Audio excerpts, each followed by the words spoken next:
You had, kings used to affix their seal to show that this was an official declaration from the sovereign. In this country, the sovereign are the people. They delegate, the authority to their elected representatives. And as you mentioned in your opening statement, there's only one person elected by everybody. So that signature, this is not just a small point, that signature issuing a pardon for someone who'd been convicted of a crime, or in the case of Joe Biden, these preemptive pardons, which are sort of unprecedented, is a big deal.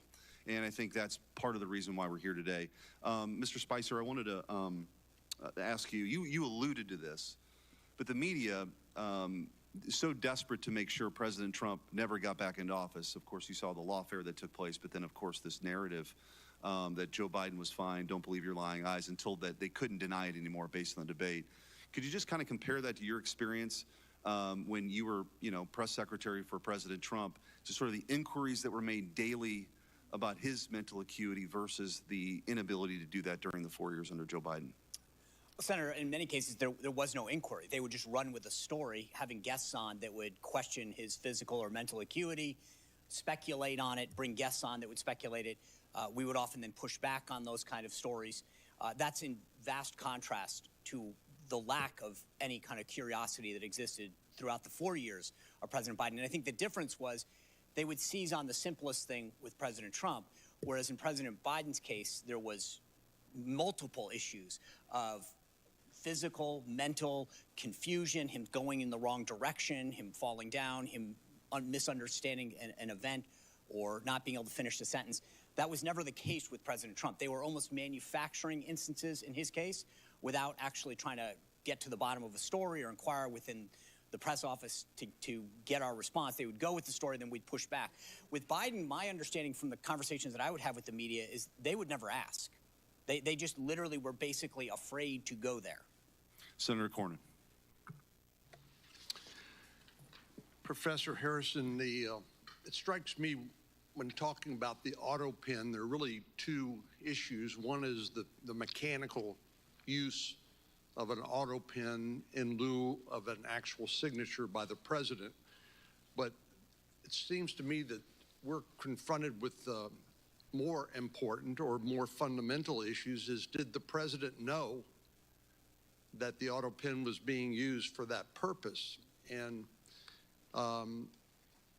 so one would be if somebody stole the auto pen and was signing pardons on behalf of the president, but what we're confronted with here is really the capacity of the President of the United States to understand what he was supposed to be doing. And just thinking about other areas of the law where capacity is important, and whenever it comes to people writing a will, let's say, for example, disposing of their property to their children and grandchildren, occasionally there arises the issue of testamentary capacity by the person disposing of their property.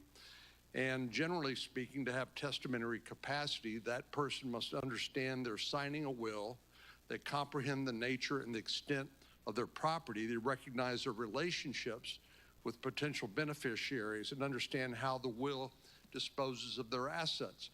So why can't we have a similar inquiry into the executive capacity, let's say, of the President of the United States to actually know what he or she is doing? Senator, you're absolutely right that question, whether the president or somebody else who holds official power has the legal capacity to exercise it, is distinct from authentication of documents. Authentication of documents is important, but capacity is another question. With respect specifically to the president, I think the answer there is, and this may be out of the frying pan into the fire kind of answer. The answer there is Article 2 and then the 25th Amendment deal with the situation in which the president is unable to exercise his powers and duties. And I think it's a reasonable inference, although the Constitution doesn't come out and say this, that a president who is not determined to be unable through now what's the 25th Amendment process for making that determination. There's no process in Article 2 itself. The 25th Amendment added something. A president who has not been, pursuant to the 25th Amendment, determined not to be able to exercise the powers and duties of the president is presumed to have capacity to do that. I say that not on the basis of any sort of, other than practice, that's the way it's been for a couple of hundred years, but I think that is a reasonable inference from the fact that the Constitution does make a provision about what happens when the president's unable, and the 25th Amendment then provides a process to determine by which the president's unable. Mr. Wald, following up on Professor Harrison's answer, the 25th Amendment requires actions by the Vice President and a majority of the Cabinet to declare the President incapacitated, incapable of carrying out his or her duties. But there doesn't appear to be any accountability or any remedy when they fail to act as they did in this case. Some have suggested that there may be potential crimes committed by members of the Cabinet for failing to act, basically suborning perjury, forging government documents, impersonating a federal officer, making false statements, conspiracy to defraud the United States, obstruction of justice, wire or mail fraud. Those are all statutes, criminal statutes that are on the books.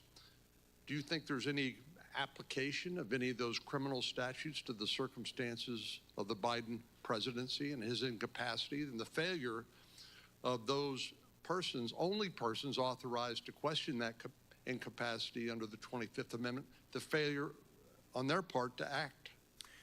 Senator, there very well could be. I mean, obviously that would be a question for a prosecutor to take up in their discretion. I will say the 25th Amendment, it's a modern contrivance, but it still is consistent with American constitutional tradition, which it assumes that officers of the United States will act virtuously and morally.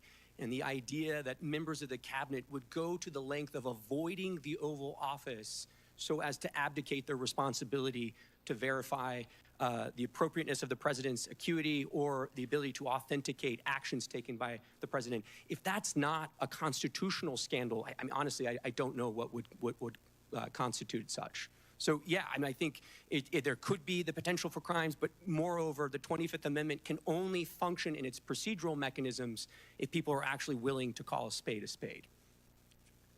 Senator Britt. Thank you, and I really appreciate Senator Cornyn, Senator Schmidt calling this hearing. This is incredibly important. I mean, you look at what the administration did, you look at what the Democratic Party did, you look at what the legacy media did. It is absolutely inexcusable. It is not only dangerous, it's disgusting. And the American people deserve better. And the fact that we have none of my Democratic colleagues over here, that this entire dais is empty, that what they allowed to happen, that they are not interested in correcting it for the future, is absolutely mind-blowing. And so when we're looking at what Joe Biden did while he was in office, you have a disastrous withdrawal from Afghanistan. I mean, leaving equipment, leaving allies, changing the way the world viewed us. You look at an emboldened Russia, Iran. You look at what happened, obviously, with China and those conversations with Joe Biden. You look at millions flooding across our border. You look at a ton of unaccompanied children coming across, hundreds of thousands. You look at hundreds of thousands of Americans dead because of fentanyl poisoning. You look at record high inflation. Who was in charge?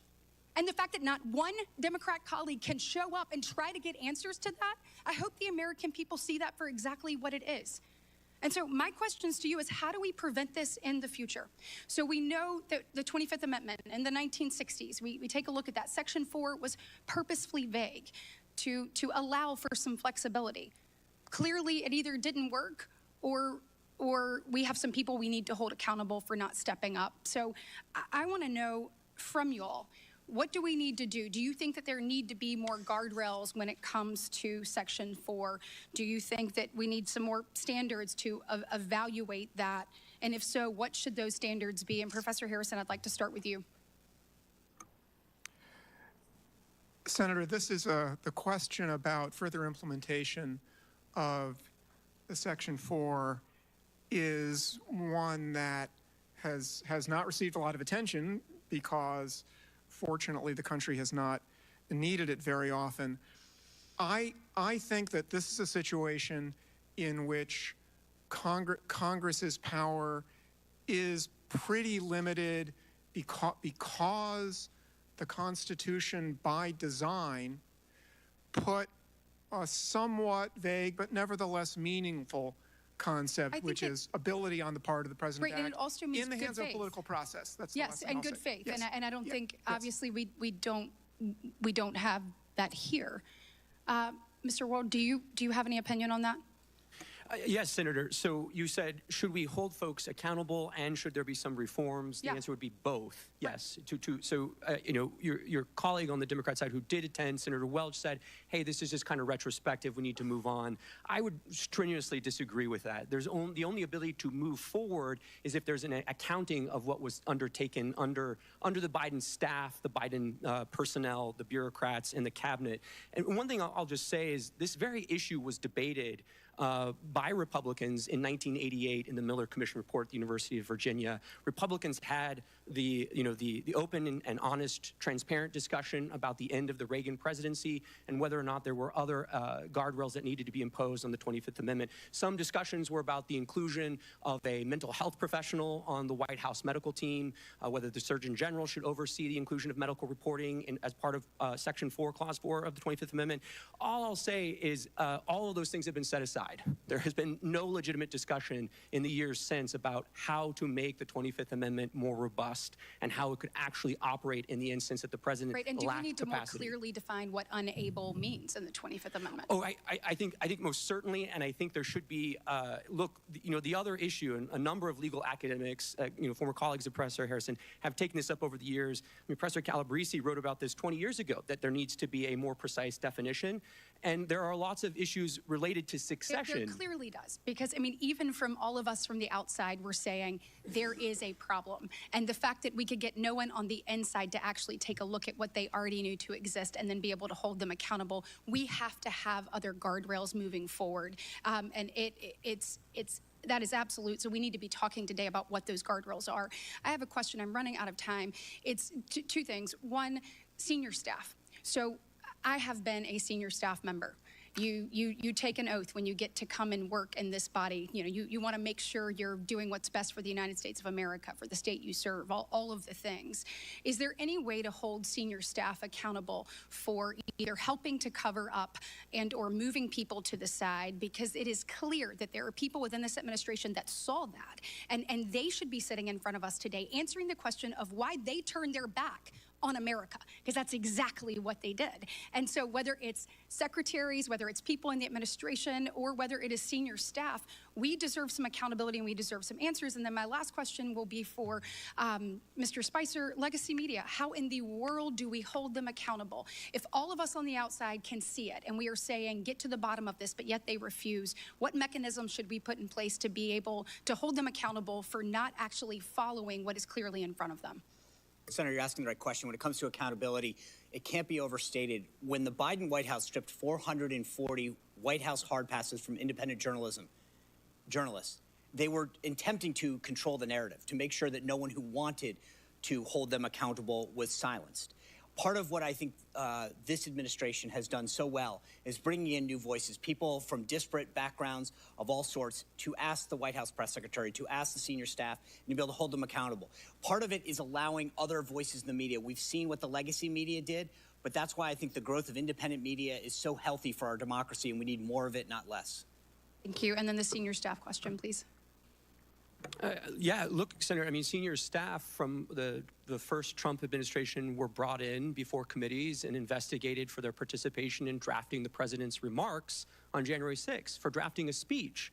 So if there was an effort by senior staff, the Politburo, as they seem to like to have called themselves, if they were purposely distancing cabinet members, evading difficult Q&A with press, all as an attempt to conceal the president's mental acuity, yes, they should be held accountable. Thank you. Thank you. Senator Moody. Thank you, Senator Cornyn, Senator Schmidt. Appreciate you holding this important hearing. And certainly I appreciated my colleague, Senator Britt's remarks in listing out so many of the failures of the last administration as they played out. I think Americans, yes, sat horrified as they watched these events unfold. But at the core of those failures were bad policy decisions. And the truth is, you know, people talk a lot about the end of the Biden administration and his debate performance. But those of us that were involved of the repercussion and the consequences of some really bad, irresponsible, reckless, I would say dangerous policies, and we're involved from day one of the Biden administration, we started questioning immediately who was making these decisions because they were so disastrous for the security of this nation and the safety of our people. So I would say from day one of the presidency through all 4 years, this was a legitimate question, and every single failure that Senator Britt listed was the consequence of a policy decision.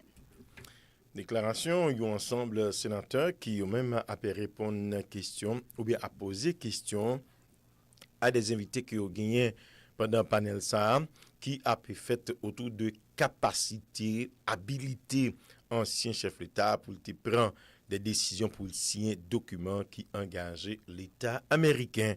Au Pstars FM Radio-Télévision, Red branché, Madame, Monsieur, à 12h, Madame Katia Valmondesi, depuis Easton, Massachusetts, a bien pour le prier ensemble avec vous à travers l'émission Devant le trône sur votre réseau Pstars FM.